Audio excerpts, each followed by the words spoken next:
Vamos lá? Sim. Então vamos embora. Vou começar. Bom, o podcast de hoje, até segundas ordens, muito especial. Um beijo! Oi, eu sou Patrícia Levi e esse é meu podcast. O podcast de hoje é um podcast muito especial para mim, porque, na minha opinião, o que a minha convidada viveu é uma das, não, para mim é a maior dor que um ser humano pode viver, experimentar. E ela conseguiu, através dessa dor, buscar uma nova forma de amar. Seria isso, Flávia? Sim. E até antecipei seu nome, né? Mas a minha convidada de hoje é a Flávia Camargo. Ela é mãe, escritora de 7 livros, que escreveu 7 livros, né? Tem 7 livros publicados, advogada. O Instagram dela é Flávia Camargo Escritora. Eu vou colocar aqui na descrição do vídeo também. E eu queria te agradecer, Flávia, porque a gente até tinha marcado já esse podcast antes, e é um podcast que eu sabia que seria muito desafiador para mim, porque eu também vivi uma perda na minha vida, né? Eu perdi meu pai quando eu tinha 9 anos, e é uma dor que eu convivo, né? Assim, não tem como dizer que a gente deixa de viver a dor. Então, particularmente, esse podcast, para mim, tem um significado muito especial por ter muita conexão com a minha vida, né? É, Você quer começar falando dos seus livros? Você quer começar falando um pouquinho, contextualizar tudo aquilo que você viveu? Então vou contar a história, né? Que eu comecei a ser escritora em 2010, que foi quando eu lancei meu primeiro livro. E aí eu depois lancei outro livro em 2014 e em 2014 eu também engravidei, né, do Igor. E aí, em 2015, ele nasceu e faleceu, né? Assim, 4 dias depois, quase tudo ao mesmo tempo. Então, eu já vinha nesse caminho de escrever livros, e naquele momento me pareceu que eu já tinha o assunto do terceiro livro, né? Que eu não tinha como não escrever um livro sobre isso. Se eu gosto de ser escritora e esse acontecimento, né, é muito marcante na vida de uma pessoa, e eu também, na época, vi que tinha pouca coisa sobre isso, então, para mim ficou bem claro que o meu próximo livro seria sobre ele. Depois, né, então, aí o livro acabou ficando pronto em 2016. De lá para cá eu escrevi mais, né? Em 19 eu fiz o outro, em 2023, e recentemente eu estou fazendo com mais frequências, né? Intervalos mais curtos. Eu fiz 23, 24, 25. Então, agora falando só, né, desse livro que é o tema do luto, ele foi, assim, muito bom para mim, porque eu fiquei 4 meses de licença maternidade e foi o período que eu precisava me reorganizar, né, para poder voltar para a sociedade e voltar para o que eu fazia antes, e ia ser muito difícil, né, porque eu não era mais a mesma pessoa. E aí eu usei esse tempo para escrever o livro, né? Então, assim, foi bem rápido. Tem mães que escrevem também sobre as suas experiências de perda que esperam passar mais tempo, né?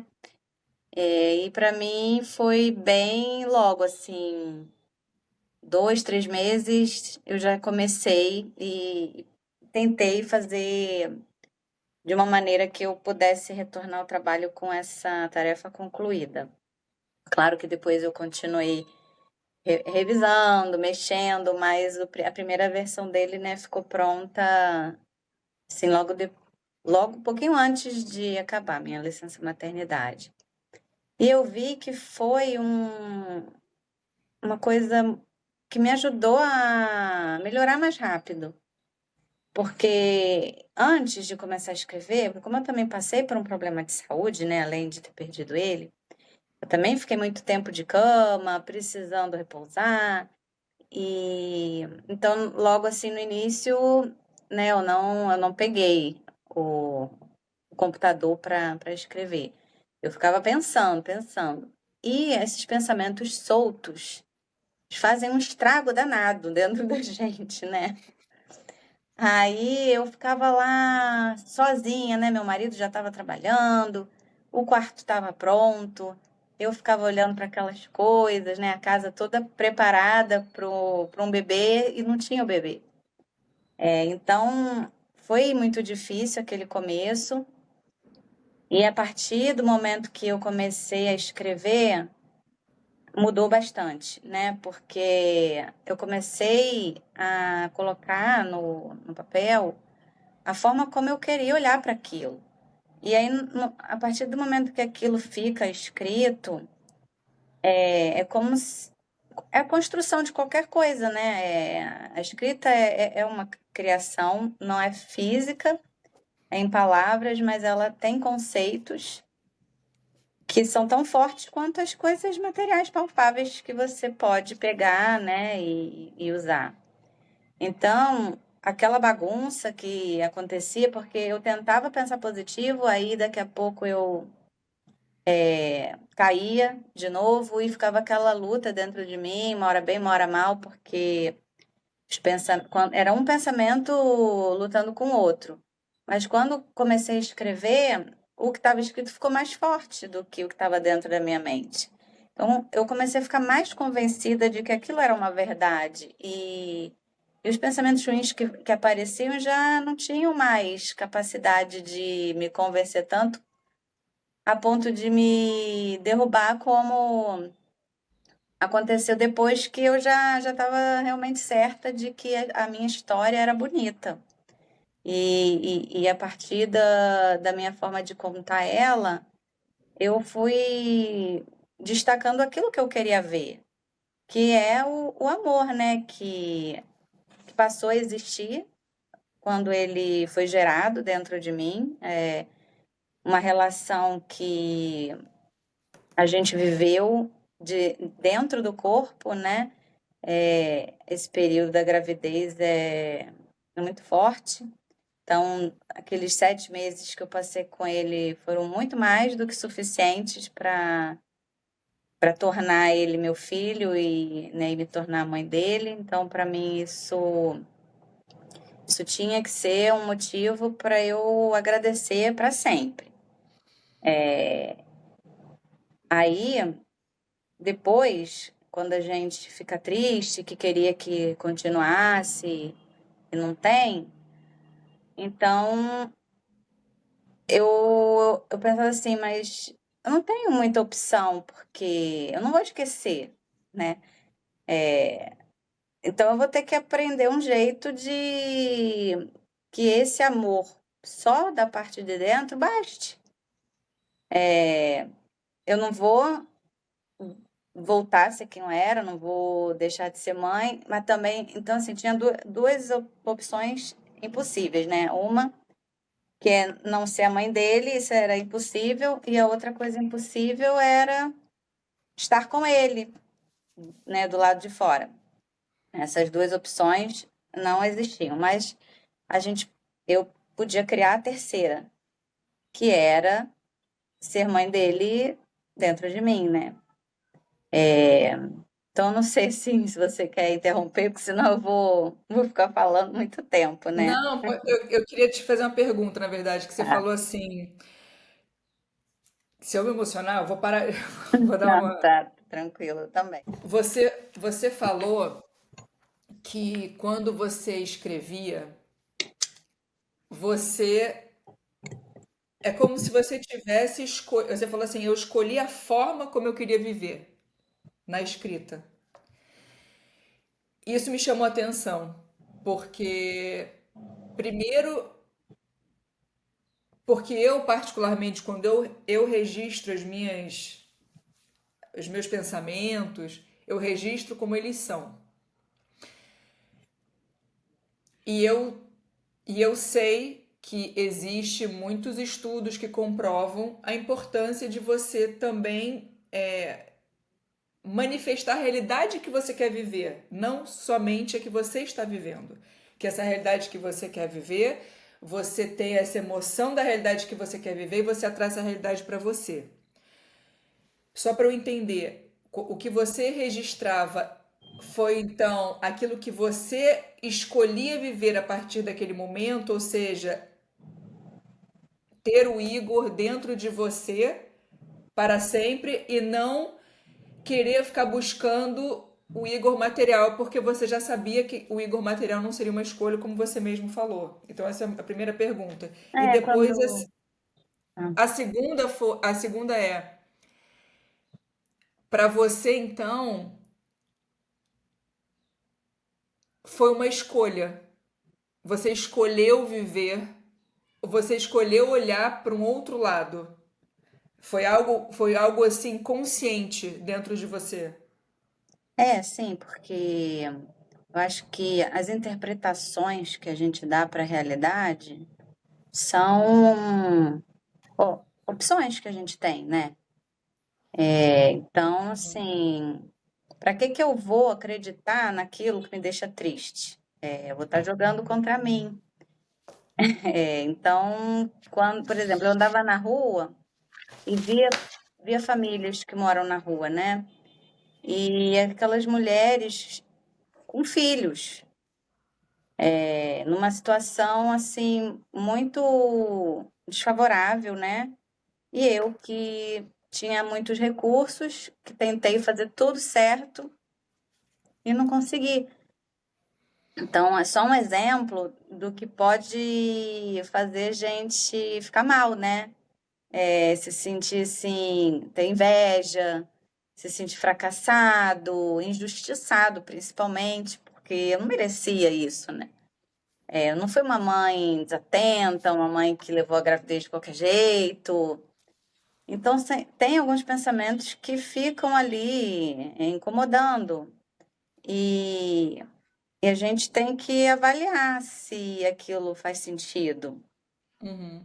Porque a gente não precisa acreditar em tudo que a nossa mente diz, né? Essa que é a questão. Porque existem sabotadores, existem aqueles padrões que a gente vai carregando, enfim. Acho que todo mundo deve entender o que eu estou dizendo, né? Sim. Então, naquele momento eu percebi que eu precisava fazer alguma coisa, porque se eu Uhum. não deixasse, né, ser o natural, o mais provável era que eu ficasse com depressão, né, e começasse a criar várias teorias sobre mim que me colocassem num lugar inferior. Sim. E, e aí eu pensei que não era isso que eu queria, então eu não podia deixar correr solto, eu tinha que colocar uma ordem. Eu até procurei ajuda em livros na época, ler outras histórias de pessoas, né, que passaram por algo semelhante. Naquela época eu não achei, eu achava muito livros sobre luto em geral, mas especificamente de mãe que perde bebê, não, não achei. Hoje já existem alguns, né, já vai fazer quase 10 anos do meu livro, mas estou falando de 2015, então até já fez 10 anos na época que eu comecei a escrever. Uhum. Porque eu sentia que eu precisava de ajuda. Sim. E essa ajuda eu também busquei dentro de mim, né, com os recursos da minha mente. Então, se eu posso escolher o que eu vou pensar, é isso que eu tenho que fazer. E, de- Agora, uma. e aí escrever, como eu disse, né, porque primeiro você se dá conta da sua possibilidade de escolha, e depois, quando você escreve, é um trabalho assim de tornar aquilo mais forte e duradouro. Assim como falar, né? Assim, se a gente vive um dilema, uma questão só pensando, tem um peso. Aí depois, se você fala com alguém, aquilo já ganha outra Mais dimensão. força. E se você escreve, então, pronto, aí é isso, tem que estar decretado que é isso. Aí você vai atrás da coisa, né, com muito mais compromisso. Agora, uma pergunta, assim, quando você. Uma pergunta, eu acho que vou ter várias perguntas. Quando você teve essa escolha, né, de olhar, de sentir o Igor de outra forma.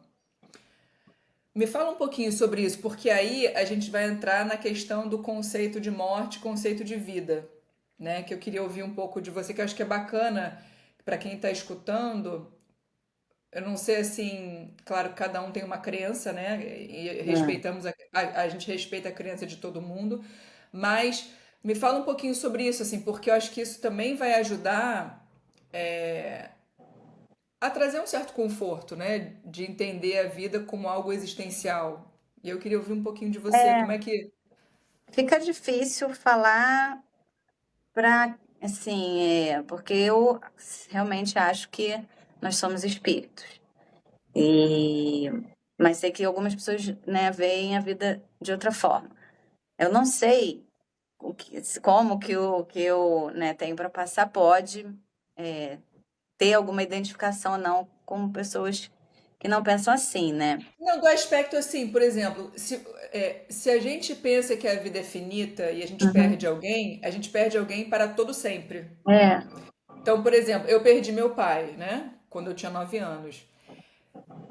Para mim, eu perdi o físico do meu pai, mas eu tenho certeza que ele vive em mim. E é, eu tenho certeza que em algum momento da minha existência eu irei reencontrá-lo. Não meu pai físico, mas a é. energia dele eu irei reencontrar. Então, assim, eu não sei se isso foi uma coisa que te ajudou a conduzir a morte do Igor de Sim, uma outra forma, ou totalmente. não. Totalmente. Até porque ele era um bebê, mas ele não tem o entendimento de um bebê quando ele vai para o plano espiritual, né? Se ele tivesse vivo, né, ele levaria um tempo para conseguir desenvolver o cérebro e manifestar certas compreensões. Mas, assim, durante a gravidez, quando a gente fica tentando imaginar quem é aquele espírito que está vindo, né, que eu pelo menos já pensava nele como alguém que já existe e que já tem a sua herança, né, a sua história, e que vai dar uma continuidade, e aí nessa etapa vai ter que passar novamente pelas fases, né, de desenvolvimento. Mas quando você pensa só na questão do espírito, é como eu, né, assim, com a mesma evolução, com a mesma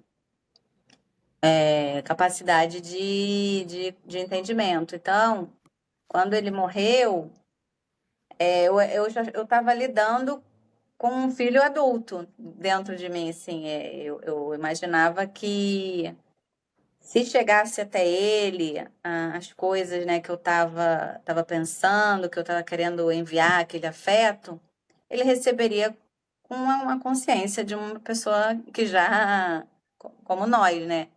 Então, isso me fazia bem, porque eu pensava, se ele está conseguindo perceber que a passagem dele aqui me fez tão bem, ele deve estar feliz, satisfeito que ele conseguiu enriquecer, né, essa vida que cruzou com a dele.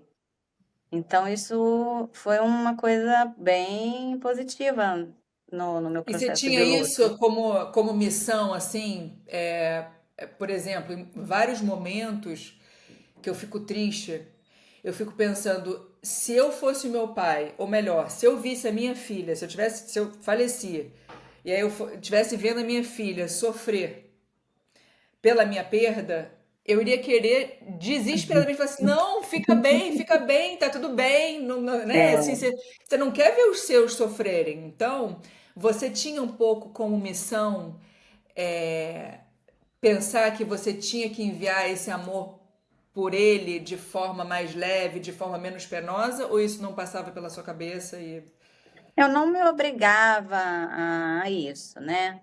Assim, se tivesse difícil, eu deixava ser, mas eu não ficava presa ali, né? Eu fazia mais por mim mesma do que por ele. É porque eu achava que deve haver algum amparo também, né?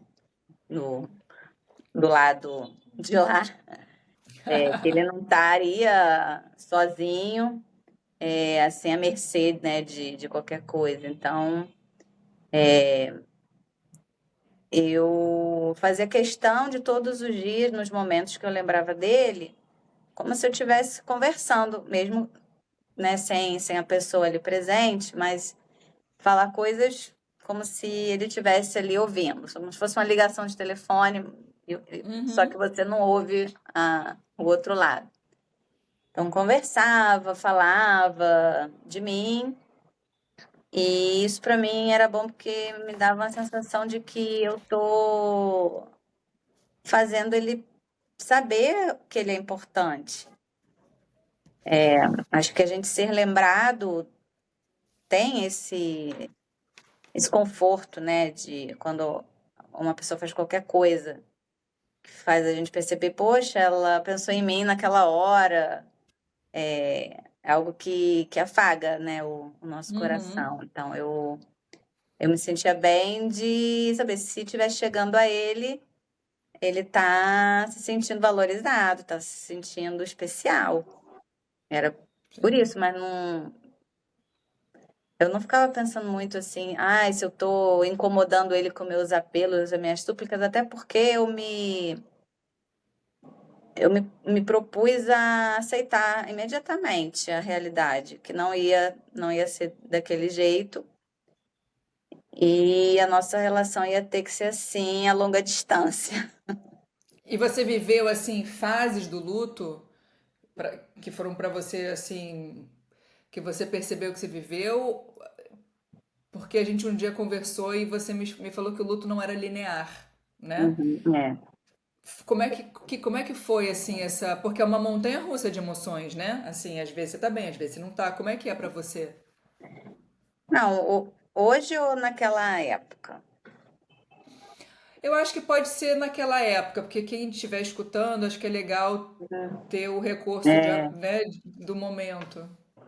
naquela época eu voltei a vida social, né? Encontrar os amigos e tinha alguns momentos que era mais difícil porque você está ali reunido com as outras pessoas e num momento divertido, de lazer, as pessoas, tipo um churrasco, um encontro, sei lá o quê.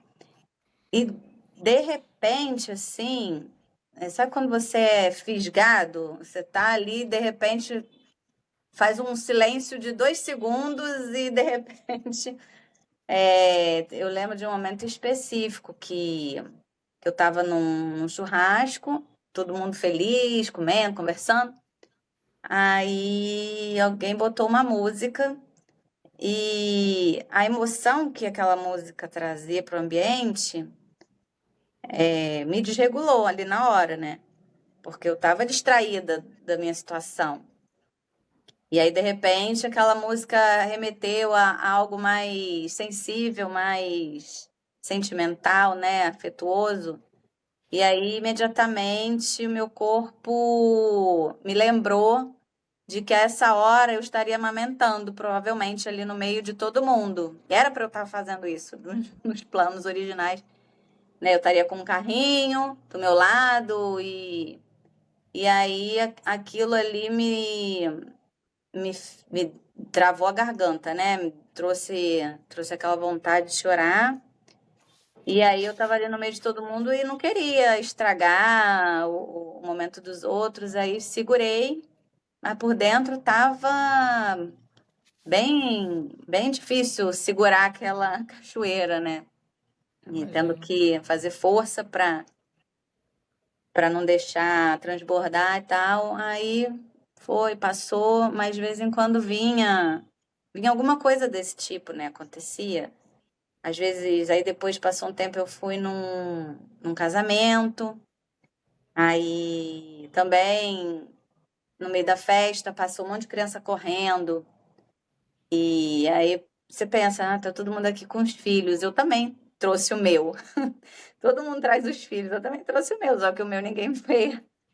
E eu lembro que eu fiquei com aquela sensação de que ninguém sabe exatamente o que cada um tá vivendo, né?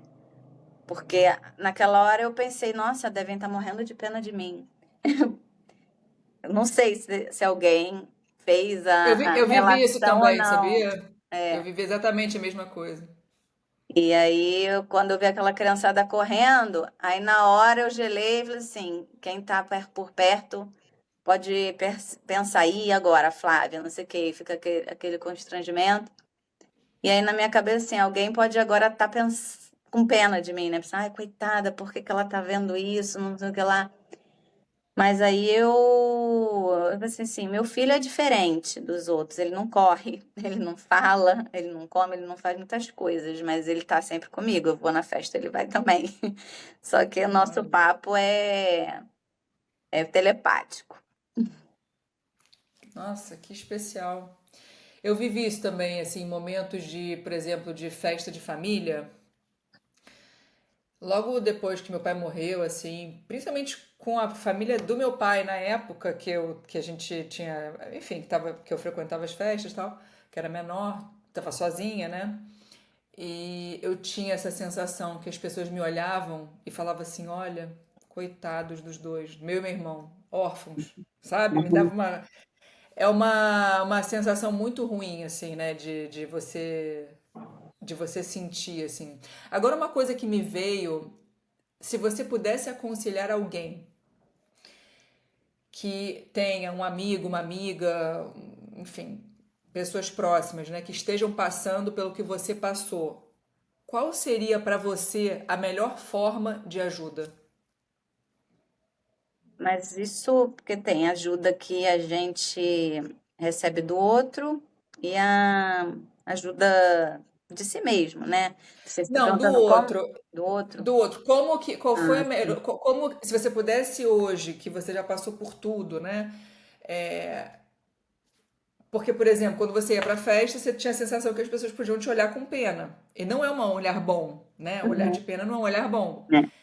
Mas qual seria para você um conselho que você pudesse dar para alguém que está de fora, Uhum. né? E quer ajudar alguém que passou pelo que você passou, seja assim, Não, uma mãe, uma é muito ajuda de. difícil, porque eu vou pedir coisas que as pessoas não estão acostumadas a fazer, né? Não tem problema, É, mas mas, acho por que. exemplo, eu lembro quando eu voltei ao trabalho, eu ficava com a sensação de que as pessoas me viam como um ET, né? E talvez até quando me visse de longe eu tentasse pegar um caminho que não fosse passar por mim para evitar, porque não sabe o que dizer mesmo. Então, primeiro é não ter esse medo, né, de Uhum. chegar perto, desse receio tenebroso que faz as pessoas até calarem tanto que parece que quer fingir que não aconteceu nada e não adianta, a gente não, né, não consegue. Então, primeiro é isso, é tentar agir com naturalidade, que não uma coisa que seja proibido, né, da gente mencionar. Segundo, se a pessoa, porque geralmente as pessoas nem perguntam nada, que é para deixar quieto, né, achando que se falar vai doer. Vai ser ruim. Mas se a outra pessoa, se a pessoa que está em luto, ela trouxer o assunto, não cortar também, sabe? Porque também existe muito essa ideia de que quanto mais você falar sobre aquilo, mais vai ficar cutucando a ferida. E se a pessoa está falando é porque ela quer, ela tem necessidade. É como a terapia, né? Na terapia a pessoa fala para poder. As pessoas usam a palavra elaborar, organizar. É isso, porque como você bota para fora, arruma e bota para dentro de novo. E cada vez que você põe para fora e depois volta, tá cada vez mais arrumado. Então, eu, pelo menos comigo, era bom. Quanto mais eu falava, não é que eu estivesse remoendo ou impedindo de virar página, nada disso. Quanto mais eu falava, mais aquilo se tornava aceitável. Né? Você vai se acostumando com uma coisa que você não queria, que fosse Uhum. daquele jeito, mas você é obrigado né, a ser assim. Então, acho que vai ajudando a assimilar, digerir a coisa, né? Vai fazendo sentido. Então, acho que deixar outra pessoa falar sem essa pressa de, já deu, agora já tá bom. Escutar mesmo, né? De ter Vamos, escuta ativa. vamos mudar de assunto. Eu acho que isso é ruim, né? Querer calar o outro com as melhores intenções, mas acho que é importante deixar a pessoa falar. E também evitar aquele discurso minimizador também, sabe? Porque, O que que claro, é a gente discurso sempre. minimizador? Minimizador é querendo convencer o outro de Que não foi que nada. não é tão ruim assim. Né? Eu, por exemplo, no meu caso, porque existem outros lutos, mas no meu caso, não pode falar que. Ah, que bom que não morreu antes do que depois, porque se morresse depois Ai, você ia estar mais apegada. Então, quanto antes você morre, escutou isso? sim. Ou então dizer, mas daqui a pouco você vai ter outro. São coisas minimizadoras, né? Porque existe uma linha tênue aí entre você querer consolar e você tá ofendendo. Então, tudo bem. Quer trazer algum pensamento positivo, né? Um olhar otimista é muito válido. Desde que não seja assim, esse tipo de comentário. Eu acho que a melhor forma é tentar fazer uma analogia com a morte de um adulto, né? Então, porque com morte de bebê as pessoas têm mais dificuldade. Mas se você não vai chegar num velório de uma viúva e dizer para ela: não se preocupa, que daqui a pouco você vai casar de novo. Então, não fale isso para uma mãe, né? Mesma coisa. Mas você é jovem, daqui a pouco vem outro. Tá, mas isso não vai resolver, porque eu vou ter dois e um ainda vai estar faltando, né? Então, e também essa questão que eu falei antes, de que, mas imagina, fulano perder um filho mais velho, é muito mais difícil, né? Porque não é verdade.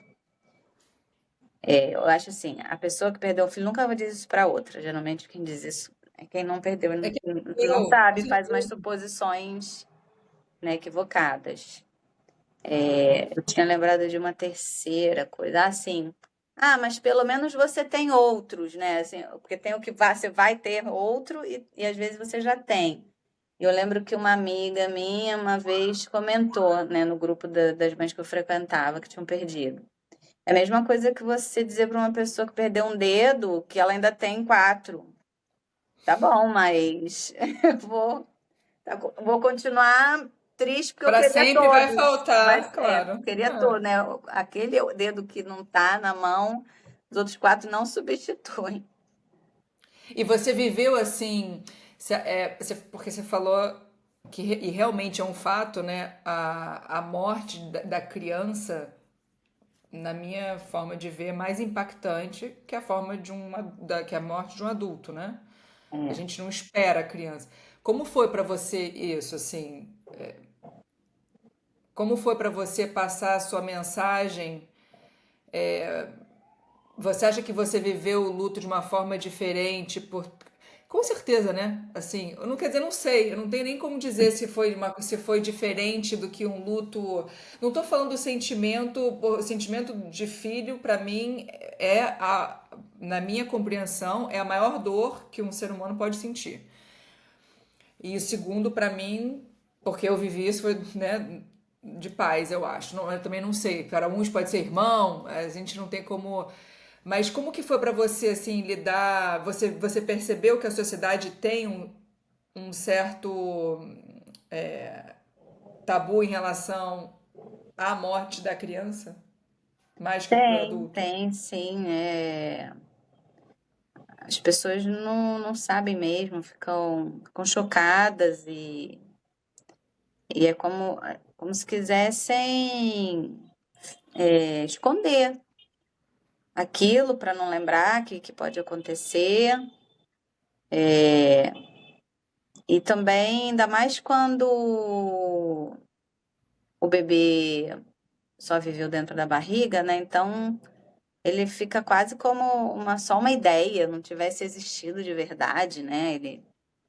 Ele é muito mais concreto para a mãe e para o pai, que Uhum, teve aquela proximidade, mas para os outros que estão esperando nascer para poder ver como é que é, então acaba que as pessoas levam muito para o lado de que como se fosse algo que você tentou e não conseguiu. uhum, Então, aquela experiência não foi concreta, foi só um intento, né? Um sonho, um plano, mas não foi algo que tenha a mesma concretude do que provavelmente a uhum, paternidade e maternidade dessa pessoa que está falando com você, que já tem um filho vivo. E isso é horrível, né? Porque a gente quer ser validado.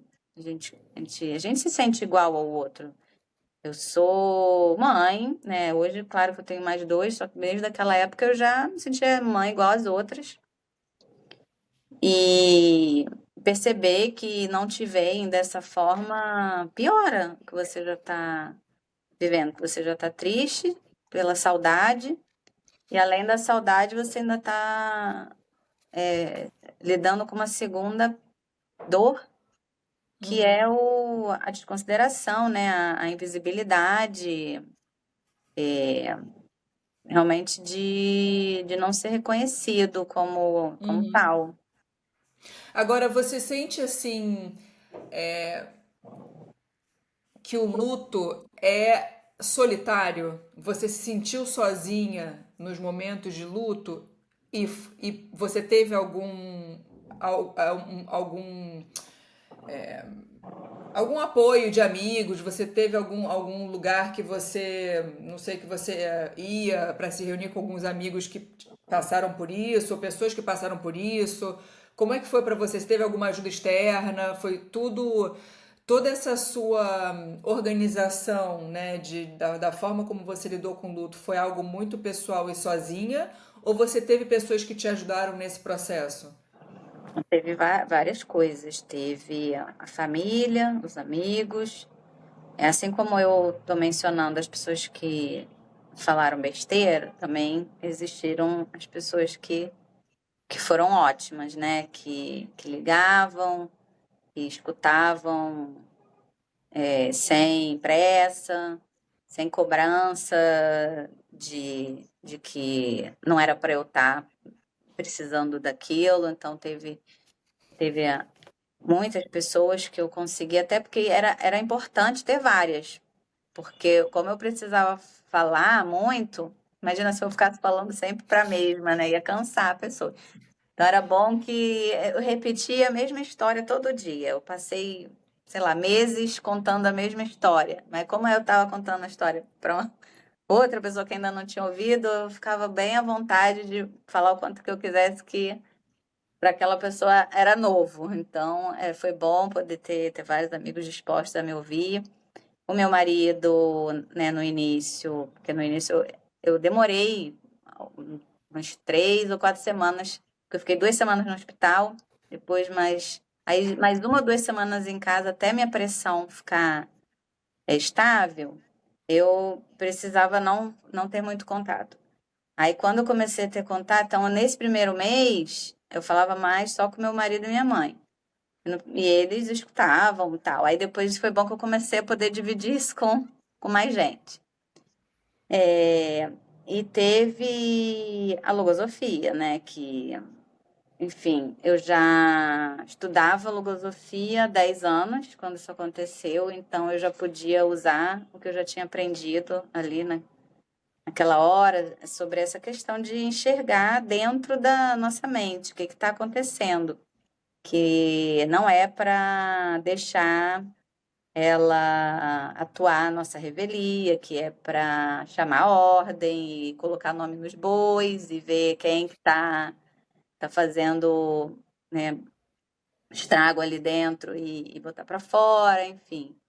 Esse conhecimento e a seleção dos nossos pensamentos. A filosofia foi fundamental nesse sentido de me permitir realmente agir como uma professora, né? Que entra na sala, todo mundo sentado, vamos fazer a chamada aqui, você pode ficar, você vai embora e também conseguir reconhecer os indivíduos, né? Os meliantes que eles não vêm com crachá, gente, que tem que Dá nome. saber, a gente tem que saber quem é. E aí, por 10 anos, né, nesse trabalho de identificação, observação, eu já tinha um pouquinho de treino, então me ajudou. E também o grupo, né? Naquela época eu encontrei um grupo aqui no Rio de Janeiro, que se chamava Do Luto à Luta. Aí todo mês a gente se reunia e o grupo cresceu, ele chegou a ter dezenas de mães, aí a gente conversava.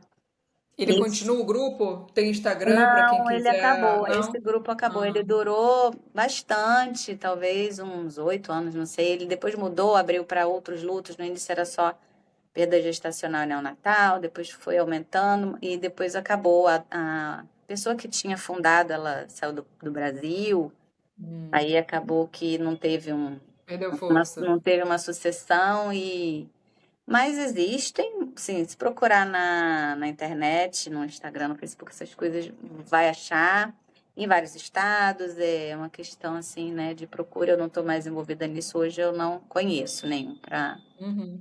Entendi. para citar, mas naquela época foi também uma Fundamental. grande contribuição dessa parte, porque eu acho que essa questão que você falou da solidão, né? Se você vê que não é só com você que determinada coisa acontece, isso tira uma parte daquele peso, né? Que senão você fica achando que Deus não tá nem aí para mim. E é bom descentralizar isso, né? Sim. Tem até em outros lugares, eu já li, não lembro agora onde, falando que a gente a gente ver que não é o único que está sofrendo, dá força, porque você vê que tem gente que está precisando de ajuda e você se sente útil. Se eu posso ajudar alguém, eu já começo a me sentir melhor, né? E Olha, então ali você é ajudada e ajuda o outro, né? É uma corrente. acho que é simultâneo, né? Que legal. E todas ali estavam fazendo isso umas com as outras. Você sabe que eu acho que eu nunca te falei isso, que eu te visitei quando, né, você perdeu Me o Igor, visitou. eu fui te E visitar. você pediu para ver a foto, gente. Eu achei aquilo tão fantástico. Ninguém queria ver a foto, que acha mórbido, acha não sei o quê, como se seu filho fosse uma coisa horrível, né? E que você tem que esconder. E para mim foi bem marcante de poder mostrar a imagem dele, né? O interesse, a mãe demonstrando, posso ver. Fiquei muito feliz de poder Nossa, que mostrar a foto bom. dele. Mas você sabe que pra mim eu tenho assim uma admiração muito grande por você, porque eu sei que você tem defeitos como todos nós, você tem suas dificuldades, mas o que você viveu e a forma como você viveu pra mim foi com maestria. E eu lembro que quando eu fui te visitar, você contou com tanta naturalidade, mas foi tão assim impactante pra mim que eu não sei se você percebeu, eu ia no banheiro, chorava, porque eu queria ser forte pra você. Eu não queria chorar na sua frente naquela época, porque era muito recente. Eu ia pro banheiro, chorava, chorava, chorava, chorava, chorava. Aí enxugava a lágrima, fazia assim, aí voltava, não, então, mas e aí, me conta, A não sei o quê. Valentina tava com o quê? 1 ano, 2, né? Muito novinha, muito É, novinha. E aquilo ali né, quando você é mãe recente, você vive muito a flor da pele, tudo aquilo. Então, não foi. Eu queria ser forte pra você naquele momento. E aí eu ia no banheiro, dava aquela choradinha, e voltava e continuava falando. Mas foi um momento muito especial, assim, pra mim, porque é uma admiração muito grande, né? E eu queria falar um pouquinho de quando você decidiu ser mãe de novo. Porque é uma coragem, é, é uma escolha assim bem, né? Como é que foi pra você essa decisão de ser mãe de novo? é. Então, eu já tinha. Aí depois do meu livro, começou a ter outros livros, e um dos livros que eu tomei contato era um livro, acho que veio lá de Portugal, que aí era um compêndio, eram, sei lá, 50 histórias, né, num livro, assim. Cada história é um capítulo curtinho. E aí eu fui vendo que tinha de tudo, né? Tinha mãe que perdia, depois conseguia de primeira, tinha mãe que demorava, tinha mãe que nunca conseguia, então todas as possibilidades. E aquilo ficou na minha cabeça.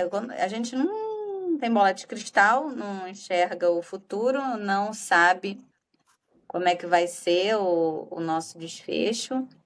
E então, quando eu tive que decidir, eu levei tudo isso em consideração, né? Eu falei assim, que pode ser qualquer coisa. E eu só vou tentar se eu estiver pronta para tudo. Se eu não estiver pronta para tudo, eu não vou fazer, porque aí, imagina, né? Vai ser muito difícil. E aí chegou uma hora assim que, na verdade, eu só estava mais preocupada de morrer, não de perder mais um filho, né? Porque eu tinha um problema que eu investiguei, não achei a causa, então eu não tinha como tomar uma providência que fizesse ali aquilo, né, um Você tem a tratamento. certeza que não Um iria dar problema, tratamento, né? tomar um remédio para não acontecer tal. Eu tive que fazer com essa possibilidade de ser tudo igual. E aí eu só consegui também porque eu achei um médico já experiente que me falou que a síndrome de HELP, né, que foi o que eu tive, assim como a pré-eclâmpsia, que são muito, muito parecidas, que você não evita, mas que você tem como detectar, né? Então ele falou assim, você vai estar super vigiada. A gente vai ficar te monitorando o tempo inteiro, né? Eu tinha aparelho de pressão em casa. Tirava minha pressão 4, 5 vezes por dia. Não tem como não pegar uma coisa que esteja acontecendo. E ele também aumentou os meus exames, né? Colocou várias coisas que numa gravidez padrão não se faz. No meu caso, eu repetia muitos exames de sangue, de imagem, tudo. Então, ele falou assim: pela frequência que nós vamos fazer, não vai dar tempo de você chegar num estado muito crítico.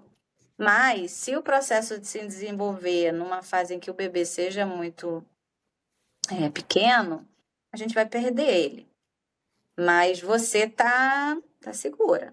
Então, era isso que eu precisava ouvir, porque né, eu não queria morrer. Aí, foi por isso que eu fui. Então, aí, eu e meu marido decidimos, fizemos outra. E eu estava calma. Eu sabia assim, se eu perder outro filho, claro, não é o que eu quero, mas eu já fiz uma vez, né? E aquilo, eu vou ter que esperar de novo, né? Como você falou, reencontro. Então, vai ser mais um reencontro que vai ficar ali na fila, né? A gente aguardando o momento, tendo paciência. É, e eu vou viver esse amor do jeito que eu aprendi a fazer, né? No meu coração, na minha lembrança, enfim. E aí eu tava bem assim, porque muita gente, até que vinham falar comigo, gostava muito de trazer essa torcida. Ai, já deu certo, não sei o quê. Eu particularmente não gosto disso, porque me sinto pressionada. Impressionada. Esse pensamento positivo demais, claro, eu tava com, né, torcendo, querendo, desejando, mas pé no chão, assim. Porque quando a gente usa muito esse refrão que já deu certo,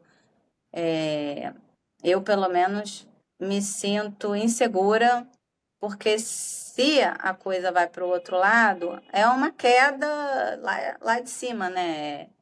É um tombo muito grande. Então eu prefiro já ficar um pouquinho mais perto do chão para, né, se cair, não, menos danos. Então, e foi assim, quando a gravidez vai avançando, o perigo vai aumentando, e mais ou menos na mesma época, né, que o Igor, ele morreu ele teve que nascer com 33 semanas, mas quando a gente descobriu o problema já estava provavelmente desde de 29 semanas, por causa do peso e do tamanho que ele tinha. Quando ele nasceu com 33, ele era um bebê equivalente ao de 29.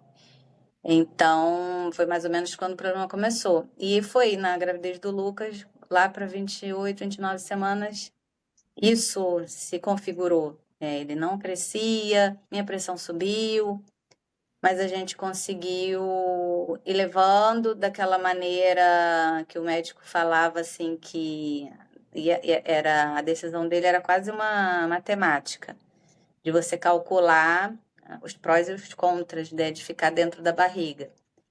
Até quando dá para levar e a partir de quando ficar ali é pior do que sair, né? Então aí a gente foi, e aí tomei aspirina para afinar o sangue, isso ajudou a prolongar mais o tempo, que aí o fluxo que estava ruim era facilitado pelo sangue estar mais fino.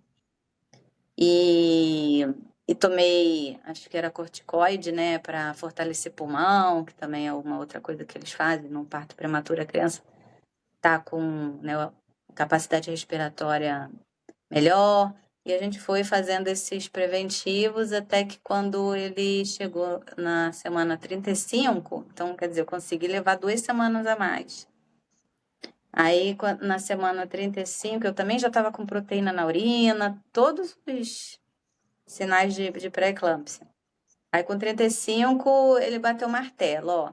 Há tantos dias ele não cresce, há tantos dias a sua pressão já está num nível muito perigoso, não vale a pena a gente continuar. E aí ele nasceu com 35. Não é tão prematuro assim, né? Porque uma gravidez a termo é com 37.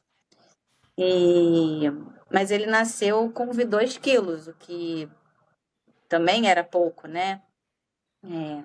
Mas só ficou 9 dias na UTI para ganhar peso, porque nasce, perde um pouquinho e depois recupera. E aí, aí ele perdeu algumas gramas, ficou com menos de 2 quilos. Aí recuperou, quando deu 2 quilos e pouquinho, ele recebeu alta e foi para casa, né? Então, assim, foi delicado, foi tenso, mas eu acho que me ajudou primeiro foi resolver comigo mesma que eu estava pronta para tudo, que eu acho que eu me sinto melhor assim. Se eu digo para mim mesma, eu aceito a pior coisa, eu tenho coragem de ir. Porque se o pior aconteceu, eu já sei o que fazer. E também o suporte médico, né? Alguém que experiente Nossa, do meu que lado, médico. uma pessoa do meu lado que me passe tranquilidade também. Isso foi bem importante. E quando ele nasceu para você, você sentiu que você Não sei se eu vou fazer entender com uma pergunta, mas você sentiu que você colocou um pouco do que você viveu com o Igor pro Lucas? Ou foi para você algo mais natural? Você não trouxe aquele luto que você experimentou com o Igor pro Lucas? Como é que você acha que você Não, eu vivenciou a acho chegada do que não Lucas? trouxe. Acho que eu separei, né, as coisas, mas ao mesmo tempo, talvez eu tenha conseguido valorizar mais, né, por saber a dificuldade que é para algumas pessoas, porque tem gente que quer ter um filho, tenho e foi só isso, né? Não tem medo envolvido, não tem. É uma coisa igual. Quero ir ali no supermercado comprar um pão, comprei e voltei para casa. É assim, porque quero e acontece, né? E quando essa pessoa não consegue dimensionar que não é tão trivial assim quanto parece, né? Que a natureza nem sempre sabe o que está Uhum. fazendo e erra e acontecem os acidentes. Então, eu acho que o que pode ter feito diferença ali para mim foi quando estava vivenciando aquilo, eu achava que aquilo era muito grande, muito maior do que talvez se eu tivesse conseguido de primeira. Uhum. E você sabe que eu acho que isso é achismo, mas eu acho que talvez o fato de você sempre ter mantido o Igor na sua vida, no espaço dele, na minha forma de ver, que é de fora, mas é uma forma que eu vejo, talvez tenha ajudado para que você não tivesse passado isso para os filhos. É, Porque é como porque ele tá lá, ele tá aqui, ele é isso que presente. você falou é muito verdade, porque assim, né, foram quase 4 anos de intervalo entre o Igor e o Lucas. E nesse período eu fui a muitos lugares que tinham crianças, e até pela minha idade, talvez, mesmo quando eu não tinha criança, você tá na rua, é natural de vez em quando as pessoas perguntarem qualquer coisa sobre a gente, né? Se perguntar, sei lá, qual a sua profissão, não sei o quê, e de vez em quando alguém pergunta se você tem filho. Então, muitas vezes, com ou sem criança por perto, alguém me perguntava se eu tinha filho e eu dizia que tinha, né? Às vezes ficava só nisso, num pronto, tenho, aí o assunto acabou, uma pessoa que você nunca mais vai ver, você continua andando, mas algumas vezes, depois dessa pergunta, vem os desdobramentos, e aí pergunta o nome, a idade, aí começam a fazer outras perguntas, e aí às vezes eu acabava tendo que revelar mais coisa, né? Não só o fato de ter um filho, mas que ele morreu, porque a idade, quando a pessoa pergunta a idade, aí, assim, ele não tem idade nenhuma, né? Mas teria. E aí aí tem que dizer, ele teria tanto, porque se você falar só tem tanto, você vai estar mentindo, porque ele não tem essa Sim. idade, né? Então aí às vezes eu tinha que falar, mas eu nunca escolhi responder algo que fosse para Tirar não a imagem dele, né? eu não respondia nada para facilitar, né? No sentido, como eu nunca mais vou ver essa pessoa, tanto faz, ela não vai descobrir se eu menti ou não. Uma possibilidade teria sido dizer não, para não ter que depois responder outras perguntas que nos levassem ao constrangimento. Mas então eu respondia sempre a verdade, falava que sim, e às vezes tinha que dizer, né, que morreu. E isso manteve a história dele, né, dentro da minha, de tal maneira que realmente acho que cada filho ficou bem no seu próprio lugar, não teve nenhuma mistura. Até porque quando você fala do outro, né, na verdade é mais para você, para sua história, quando você fala, né, quando você falou assim, não queria tornar fácil, porque eu poderia não ver mais a pessoa, mas porque o discurso não é para fora. Pelo que eu tô entendendo, pelo que você me falou, é toda vez que você fala dele, toda vez que você organiza em você os teus sentimentos, os pensamentos, é pra você e não pro outro, não para porque a resposta pro outro pode ser qualquer É, uma, mas é importante pra porque você, é, né? é assim que eu sinto e é assim que, assim, é uma questão de fidelidade, né, Uhum, comigo. Não é para agradar ou para me encaixar, uhum. é aceitar quem eu sou e para mim a verdade é essa, né? Muitas vezes eu tive que ouvir coisas que eu não queria nessas horas, como você fala assim, e qual o nome ou a idade, você quer? Ah, não, mas aí ele morreu. Ah, mas não era para ser, né? Então muitas Ai, meu pessoas Deus. querem encurtar o assunto assim, não era para ser. E eu não queria ouvir isso, mas mesmo sabendo que eu poderia ouvir, eu falava que tinha e É pra ser. vamos ver, deixa o que for, mas eu não vou falar uma coisa que não corresponde ao que eu sinto por medo ou por, sabe, vergonha nem nada. E quando a Luísa chegou, como é que foi pra você? Foi uma experiência parecida com a do Lucas? Foi diferente? Não, foi bem diferente. Primeiro que ela veio de surpresa, né? Então, assim, eu já estava satisfeita. Eu queria ter filho, tinha filho. Como era uma coisa muito arriscada para mim, uma vez era suficiente, não valia a pena, não compensava ficar arriscando. É, já, já consegui, estou aqui com meu filho nos braços, mas aí aconteceu e primeiro veio o susto e logo o medo, né? Porque, imagina, eu tô mais velha, se nas duas primeiras vezes foi tão difícil, agora que eu tô mais velha, deve ser mais risco ainda.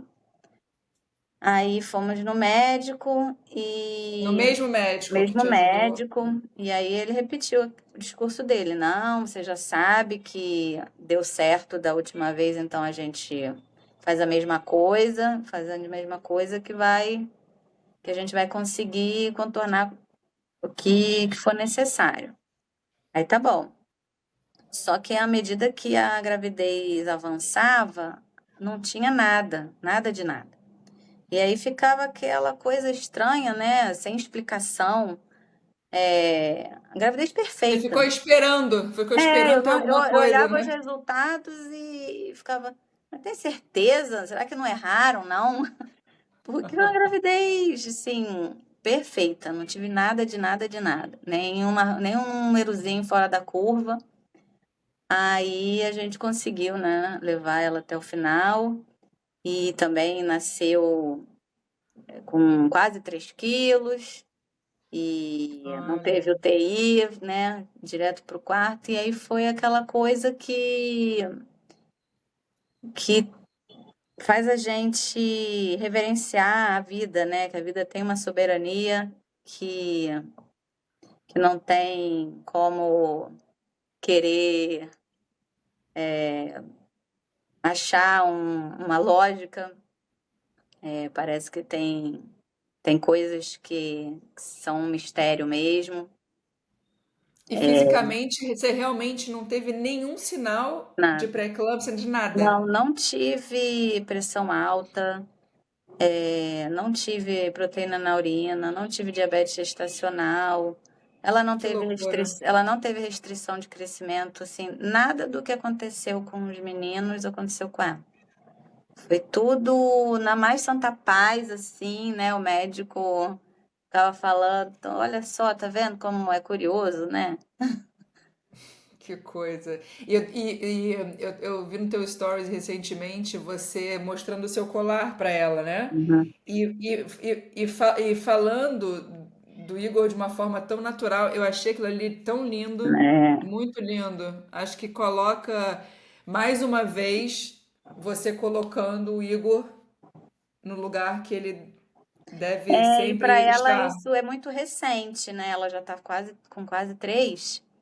E até o início desse ano, né, quando ela estava com 2 e pouquinho ali, quando a gente falava dele, parecia que estava falando de uma pessoa que era invenção nossa, imagina, quem é esse Igor, né? A gente mencionava o nome, o Lucas, né, também está acostumado a falar dele. Tanto quanto eu falava, ou o Lucas falava, ela olhava assim com uma cara de interrogação, né? Tipo, eles estão doidos. Esse povo aqui de casa é maluco, né? Porque eles ficam falando de uma pessoa que não existe. Porque ela tem muito essa referência do Lucas, né? Meu irmão, eu vejo todo dia, a gente brinca, quem é esse outro que não está aqui? O Lucas não teve isso, para ele foi muito rápido. De primeira, ele Olha, sabia que ele tinha um irmão, era o único irmão que ele tinha. Então, se o irmão dele era de carne e osso ou não, para ele não tinha diferença. E para a Luísa, não, foi mais demorado. Ela está começando agora. O Lucas, com 2 anos, já sabia que tinha um irmão, a Luísa vai fazer 3 e começando a entender que tem 2 irmãos. Porque a presença do Lucas traz esse contraponto, né? Que para ela, irmão, é isso, é esse que tá aqui, que senta na mesa, que balança na rede, esse outro aí que vocês ficam só falando, tem uma foto dele ali, mas é uma foto, não é uma pessoa. Mas agora que ela tá começando a entrar numa idade que já tá conseguindo achar um lugarzinho ali para alguém diferente. Existe um irmão que é irmão também, mas fica ali num lugar, né, que é ali no canto da sala, é nas conversas, não precisa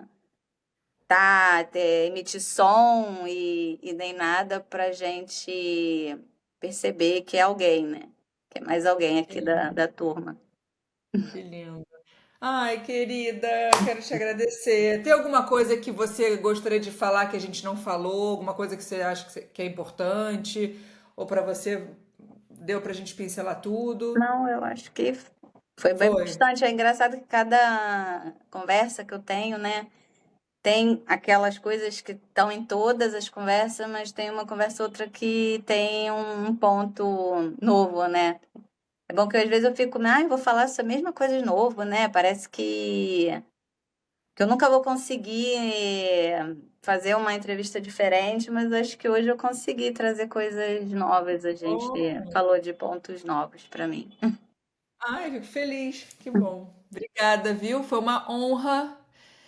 Mais uma vez, obrigada pela sua força, porque a gente pode aprender muito com você. E muita gente, né, vai poder aprender com a tua Não, experiência, eu que o que você agradeço viveu. para poder estar aqui contando a minha história. Um beijo bem grande, querida. Beijo, querida. Obrigada, hein? Tchau, tchau. Tchau.